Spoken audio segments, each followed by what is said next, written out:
दोस्तों, अगर मैं आपसे आज इस वीडियो में ये पूछूं कि आपके फेवरेट सिंगर कौन है, अभी में नहीं, अगर हम पहले की बात करें जब मोहम्मद रफ़ी साहब थे, किशोर दा थे और अच्छे अच्छे बड़े बड़े सिंगर्स थे, उस टाइम पर आपकी फेवरेट सिंगर कौन है, तो आप मुझे क्या नाम देंगे? चलिए कमेंट बॉक्स में बता दीजिएगा ये बात मुझे कि आपके फेवरेट सिंगर कौन है।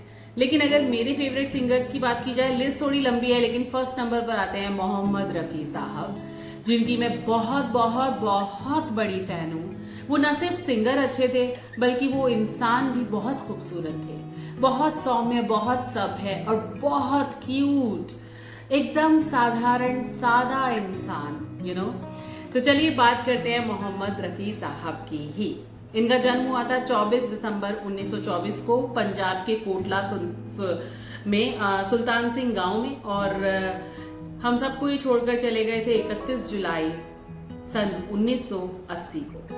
और इस शख्सियत की बहुत सारी बातें हैं आज मेरे पास करने के लिए। गीत तो बहुत सारे हैं दोस्तों, लेकिन आपको मोहम्मद रफ़ी का गीत कौन सा पसंद है ये आप मुझे बताइएगा। लेकिन आज कुछ ऐसी बातें आपको मैं बताने वाली हूँ जिनको जानकर आप उनसे और प्यार करने लगेंगे। तो आपको अगर वो इंटरेस्टिंग सी बातें जाननी है तो मेरे इस वीडियो पर बने रहिएगा।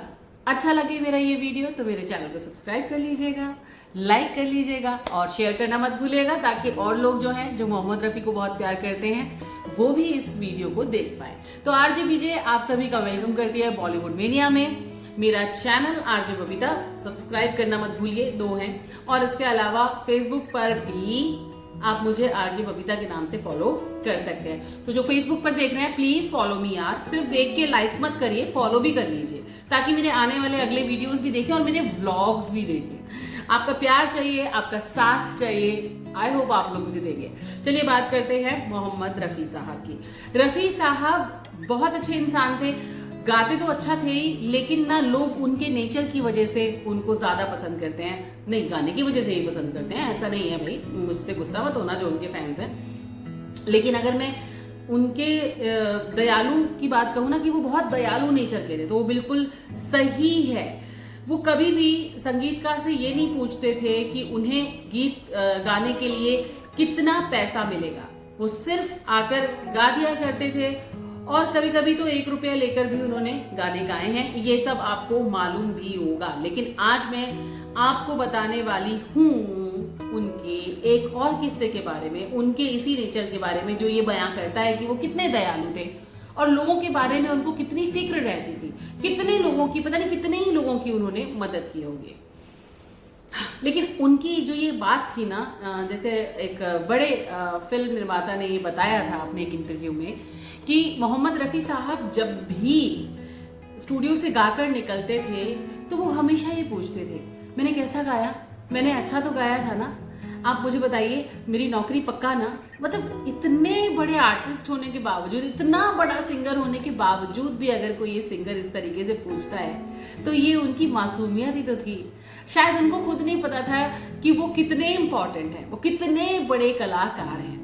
पता है, एक बार ऐसा ही हुआ, मोहम्मद रफ़ी साहब ने ना एक कार ली जो कि राइट हैंड साइड से चलती है। आपको पता है कि हमारे यहाँ पर लेफ्ट हैंड साइड पर स्टीयरिंग होते हैं, लेकिन वो राइट हैंड साइड पर थी। अब जो उनके ड्राइवर साहब थे सुल्तान, उनको वो राइट हैंड साइड पर जो कार थी उसको चलाने में बड़ी दिक्कत हो रही थी।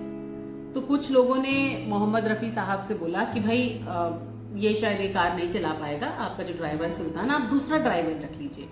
जाहिर सी बात है, अब उनके ड्राइवर को थोड़ी इनसिक्योरिटी फील होने लगी, और ये बात मोहम्मद रफ़ी साहब बहुत अच्छे से जान गए थे। उन्होंने ये चीज़ नोटिस कर ली थी कि सुल्तान को बहुत बुरा लग रहा है। तो उन्होंने सुल्तान से कहा कि देखो सुल्तान, तुम्हें इनसिक्योर होने की ज़रूरत नहीं है, तुम्हें बिल्कुल भी घबराने की ज़रूरत नहीं है। मैं ज़रूर एक नए ड्राइवर को नौकरी पर रख रहा हूँ, लेकिन मैं तुम्हें भी एक गाड़ी दे रहा हूँ, एक टैक्सी खरीद कर दे रहा हूँ, जिसको तुम चलाओ और अपनी लाइफ को अच्छे से एंजॉय करो। तो यार ये थी उनकी शख्सियत। शायद वो इतने दयालु थे, इतने हम्बल थे, यही चीज उनके गानों में भी रिफ्लेक्ट होती थी, और इसीलिए लोग उनसे दिल से इतना जुड़ पाए। और पता है, उनके जो ड्राइवर साहब थे सुल्तान, उन्होंने भी खूब मन लगा के काम किया। और कहते हैं कि जब ईमानदार होता है ना कोई इंसान, तो वो जो भगवान होता है ना, हमारा ईश्वर ऊपर वाला, वो भी उसका उतना ही साथ देता है और वो बंदा आगे बढ़ता है। और सुल्तान ने उस एक टैक्सी की वजह से 8 टैक्सियां खरीद ली। सोचिए मोहम्मद रफी साहब कितने बड़े और उम्दा कलाकार थे। एक और किस्सा हमें मतलब मैंने एक इंटरव्यू में देखा था और वो माला सिन्हा जी ने बताया था। एक्चुअली माला सिन्हा जी चर्च से भी जुड़ी हुई थी, तो उनको एक अच्छे कॉज के लिए पैसे इकट्ठे करने थे। तो उन्होंने मोहम्मद रफ़ी साहब से बोला कि रफ़ी साहब आप हमारे चर्च के लिए गाएंगे, और उन्होंने बिना ना किए उनको हाँ किया। 3 घंटे उन्होंने खड़े होके गाया और कोई पैसा भी नहीं लिया। वाह! और वो इतने शाय थे, इतने भोले से थे, इतने क्यूट थे, लड़कियों की तरफ वो जल्दी से नहीं देखा करते थे। और इसी बात पर शायद मुमताज जी मोहम्मद रफ़ी साहब को बहुत सताया करती थी। जब भी वो गाने की रिकॉर्डिंग कर रहे होते थे और मुमताज जी वहाँ होती थी, तो वो उनको बोलती थी, रफ़ी साहब मेरी तरफ देखिए ना, मेरे से बात करिए ना, लेकिन वो मुस्कुराते और अपनी आंखें नीचे कर लेते। कभी उन्होंने इस तरीके से बात ही नहीं की, लेकिन मुमताज उनको छेड़ती जरूर थी, उनके साथ फन जरूर करती थी। एनीवेज, एक और बात बताती हूँ आपको। गुलशन बाबरा, एक फिल्म थी जंजीर, जिसमें एक गाना था, दीवाने हैं दीवानों को ना घर चाहिए ना घर चाहिए, मोहब्बत भरी एक नजर चाहिए, नजर चाहिए। गाना सुना है ना आपने? इसमें गुलशन बाबरा जी थे। अच्छा, जब ये गाना शूट हो रहा था ना, तो उस टाइम पर रोजे चल रहे थे। रफ़ी साहब ने पूरा दिन उस गाने की मतलब रिकॉर्डिंग की और वो जाने लगे। इस गाने में लता ताई भी उनके साथ थी। तो जैसे ही वो जाने लगे, लता जी ने बोला कि इस गाने को एक बार प्लीज दोबारा से रिकॉर्ड करवा दीजिए, क्योंकि इस गाने में थोड़ी कहीं कमी रह गई है, मुझसे कुछ चीज गलत हो गई है। अब जो इसमें म्यूजिक डायरेक्टर थे, वो कह रहे थे, वो उन्होंने कहा कि भाई मैं कैसे कहूँ, उन्होंने पूरा दिन रोजे में इस तरीके से रिकॉर्ड किया है गाना, तो मैं कैसे कहूँ। तो ये गाना जो था वो गुलशन बाबरा पर पिक्चराइज होना था। गुलशन जी फटाफट गए मोहम्मद रफ़ी के पास भागते हुए। एक्चुअली में हुआ क्या था कि उन्होंने जो फिल्म के जो डायरेक्टर थे, म्यूजिक डायरेक्टर, उन्होंने बोला रफ़ी साहब से कि आप इस गाने को दोबारा गा दीजिए। तो उन्होंने कहा नहीं, मैं नहीं गाऊंगा, मैंने गा तो दिया। और वही कह के, अब वो ज्यादा कुछ नहीं बोलते थे, वो कह के अपनी गाड़ी में जाके बैठने लगे। तो तभी भागते हुए गुलशन बाबरा साहब उनके पास गए और उन्होंने कहा कि रफ़ी साहब ये गाना दोबारा गा दीजिए ना। तो उन्होंने कहा क्यों गाऊं मैं इस गाने को दोबारा। तो गुलशन बाबरा जी ने कहा कि आपका ये भाई उस गाने में है और मैं उस गाने के जरिए लोगों को दिखूंगा, तो क्या आप ये गाना मेरे लिए एक बार दोबारा नहीं गा सकते। तो उन्होंने कहा, अरे भाई तुम्हें ये पहले बताना था ना, चलो हम इस गाने को दोबारा रिकॉर्ड करते हैं। इस तरीके से ये गाना फिर से एक और बार रिकॉर्ड हुआ और ये गाना आया। आप लोगों ने इस गाने को बहुत पसंद किया, दीवाने हैं दीवानों को ना घर चाहिए ना, तो ये सब चीजें हैं। और मोहम्मद रफ़ी साहब ना अमिताभ बच्चन के बहुत बड़े फैन थे।